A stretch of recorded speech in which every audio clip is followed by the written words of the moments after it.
This is the Pico 4e. It's a standalone VR headset with full face and eye tracking, and I got it for £140. But before I explain that, let's rewind a bit. This is the regular Pico 4, the one you've probably heard of. It's available in bits of Europe and Asia, not America though, and it's an alright competitor to the Quest headsets, but with a much smaller app library. But this one doesn't have eye tracking.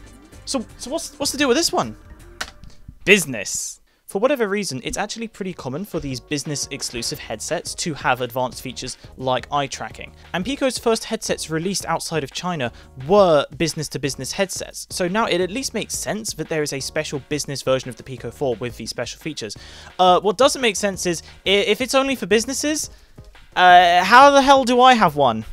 Much like Kai VR's Balenciaga flavoured Quest 1, or hell even the Pico headset he managed to buy and make a video on before I did, I found this one on eBay. The listing only referred to it as a white Pico 4, so I had no idea if it was the Pico 4e, which is for European enterprise customers, or the Chinese Pico 4 Pro, which is for consumers and has more storage and battery life than either of the other headsets. As you can see from the pictures, no controllers, and yep, in the description, no controllers.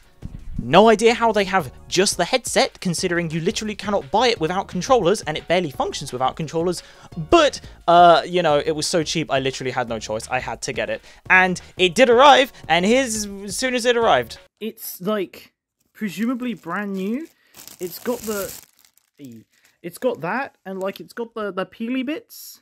Who buys a Pico 4 Pro, and then somehow doesn't have the controllers or sells it without the controllers, but like they don't peel the bits, but then it's also scuffed, so what is this thing? So I had a headset and no controllers. How much can you use it? Surprisingly quite a lot. If you feel insane enough, you can actually use this headset entirely without controllers. This little volume up button doubles as a selection button when there are no controllers paired, so you can actually navigate all the menus fine without them. It does have hand tracking, but you really don't want to use the hand tracking for the menus. Just using the button is so much better. So that's what I did to begin with. I can't see anything. I'm gonna take this off now.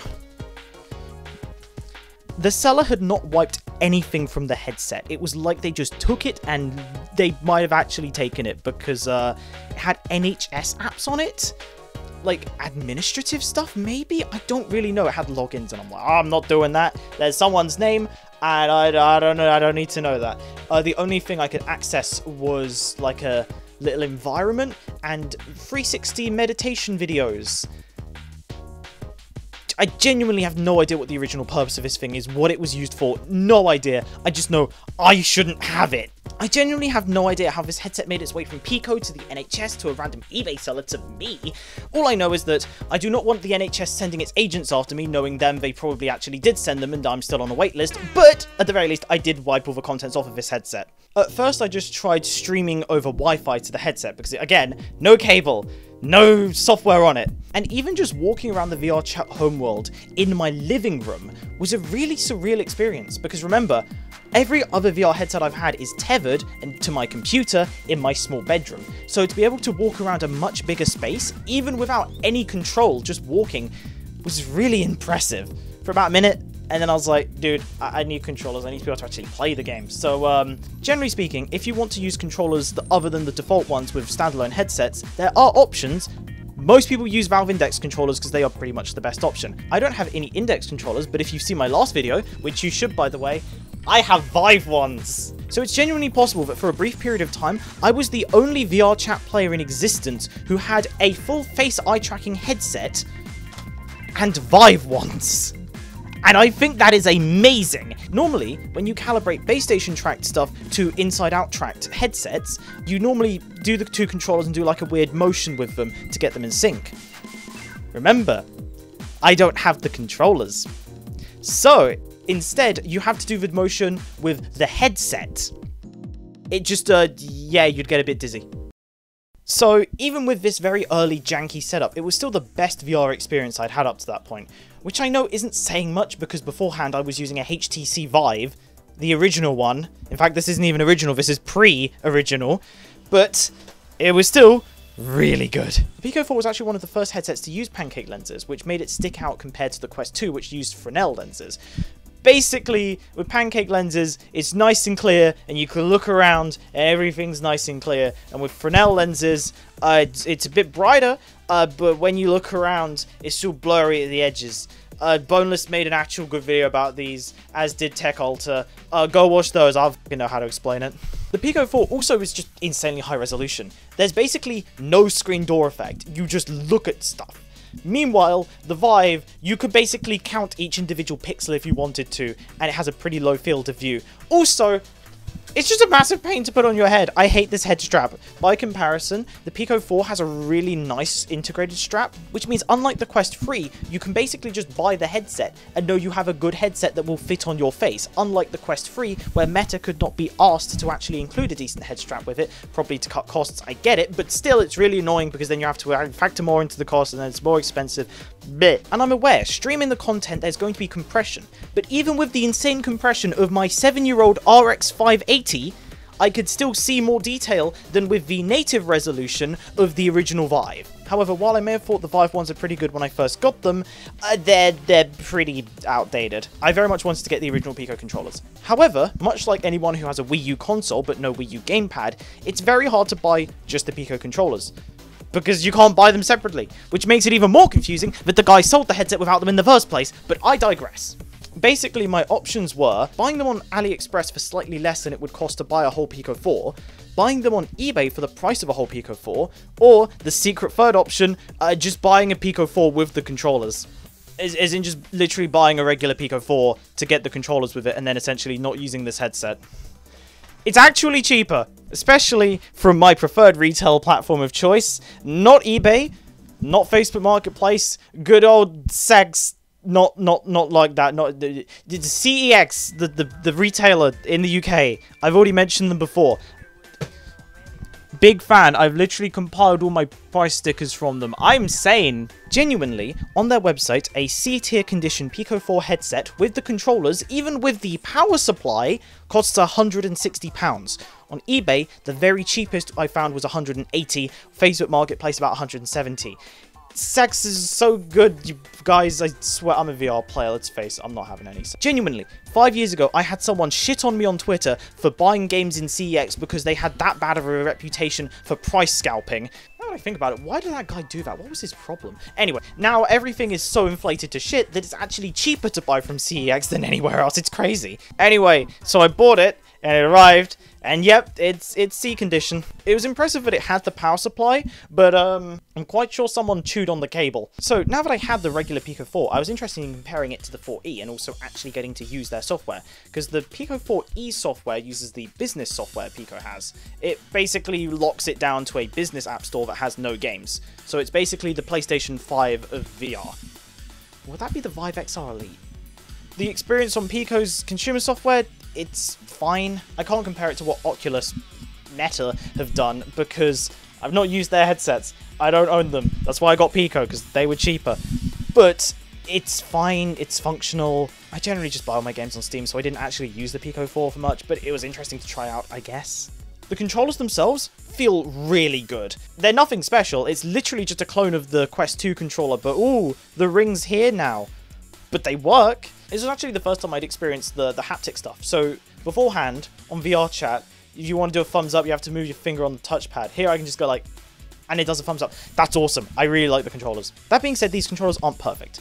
Because Pico's a smaller company, their controllers are very rarely natively supported, so instead you have to emulate.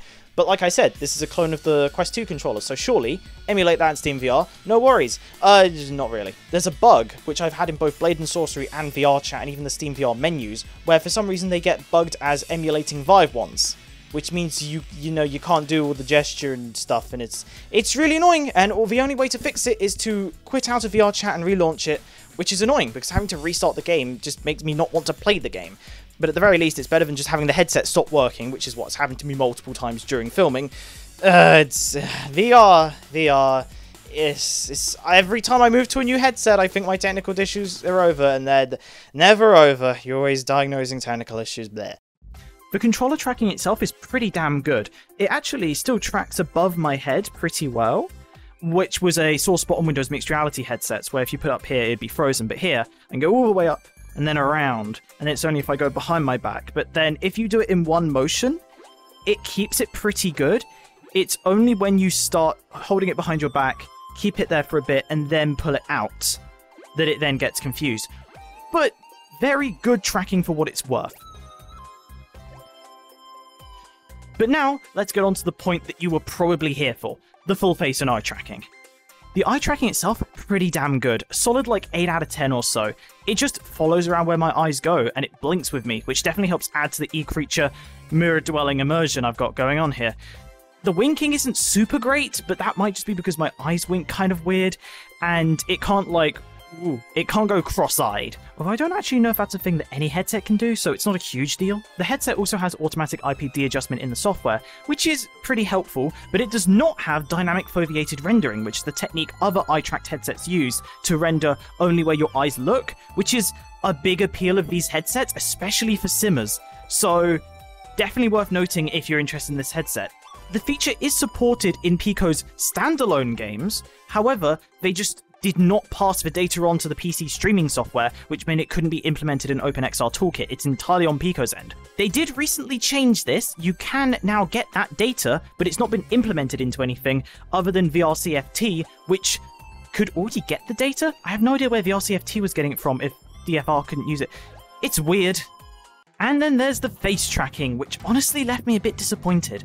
You'd hope it just mirrors your face and you don't have to think about it, but it's much more simplistic than that. Basically, big mouth movements, it gets, but talking?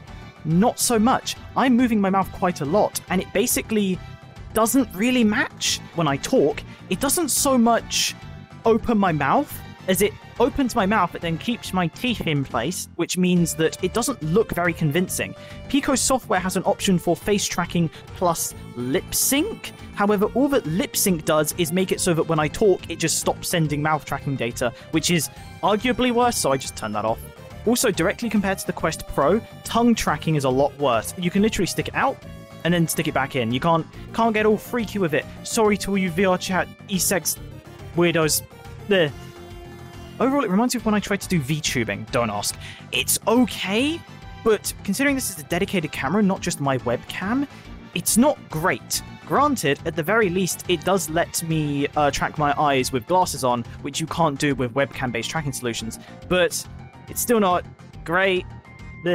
One thing that is really annoying is Pico's software is better than it was, it's still not great. The newest updates for streaming software made the frame rate a lot better, but then the image quality a lot worse, and also for some reason it no longer streams H.264, so I have to use H.265, which would be fine, except my graphics card doesn't support H.265, so it makes it a lot worse. Another thing worth noting is that very soon Pico is going to release the Pico motion trackers, which means I won't have to deal with this stupid-ass janky Vive wand FBT, and I can just use actual half-decent IMU-based FBT that also uses tracking like the controllers. It's really cool, and I'm looking forward to trying it out when it eventually releases. Anyway, that's enough in VR. Go back to the real world. Woo! So, it's time for the verdict. Should you buy the headset? Well, you can't, because they very rarely come up for sale, because again, they're business only or only in China. But if you do see one for cheap like I did, yeah, it's pretty good. Let's talk about pricing. Regular Pico 4, brand new, about £300. On eBay, about £200. So if you subtract the ability to play games standalone, but add the face and eye tracking, I'd say maybe about £100 extra would be fair. But if you're paying £400 or more, you can get a Quest Pro for that much. That headset has better software support. Controllers, I don't know if I'd say they're better. Some people don't like them, some people say they're great, but at the very least they are slam tracked, which is pretty neat. And also much better face tracking. So if you are in a region where it's a lot easier to get a Quest Pro and you see, you know, the option to get a Quest Pro for cheap, get the Quest Pro instead. But if you can get a Pico, it's pretty good. And again, since the recent update, the face tracking has definitely gotten better, and the streaming software has gotten better, and they're going to launch the motion trackers soon, hopefully, so the value proposition does go up a little bit, but you can't buy it. The other option is getting the Pico 4 Pro, the Chinese one. You can get it on AliExpress from resellers, and it's about £350 to £400, which puts it around a Quest Pro, Quest 3, depending on where you get them. That's up to you, honestly. If you think the motion trackers are a big thing, because they only work with Pico headsets, maybe? Honestly, that's not something I can really say, but what do you guys think? Leave comments, feed me engagement. I actually loved reading all the comments on the last video, so if you have any thoughts about this, let me know. Thanks, bye. Click the videos, damn it, no one clicks on the end screen anymore. There.